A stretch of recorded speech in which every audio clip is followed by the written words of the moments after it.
யாராவது ரட்சிக்கப்படும் போது ஆண்டவர் உனக்கு வீடு தருவேன், கார் தருவேன், பங்களா தருவேன் நான் கூப்பிட்டாரு? அப்படி கூப்பிட்டாரா? சொல்லுங்க, அப்படி கூப்பிட்டாரா?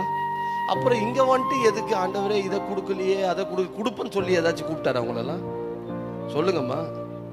நான் சர்ச்சில் சொல்லுவேன், இதை கூட ஆண்டவரே, அதை கூட ஆண்டவரே, இதை செய்ய ஆண்டவரே, அதை செய்ய ஆண்டவரேன்னு உக்காந்து அழுற நீ, என்னைக்குனா ஒரு நாள் நான் எல்லா கூட்டத்துக்கும் வருவேன் ஆண்டவரேன்னு அழுதுகிறியா? என்னைக்குனா ஒரு நாள் நான் எல்லா மீட்டிங்கும் சீக்கிரம் வருவேன் ஆண்டவரேன்னு சொல்லி அழுதுகிறியா? ஐயோ இன்னைக்கு நான் லேட்டா வந்துட்டேனே, ஐயோ இந்த கூட்டத்தை நான் மிஸ் பண்ணிட்டேனே, இந்த வருஷம் இனி எந்த கூட்டத்தையும் நான் மிஸ் பண்ண மாட்டேன் ஆண்டவரேன்னு அழுதுகிறியா? திரும்புங்கம்மா கொஞ்சம் கர்த்தர் பக்கம். ஹல்லேலூயா. சபையில இருந்துக்குனே திரும்பாத நிறைய பேர் இருக்கிறோம்.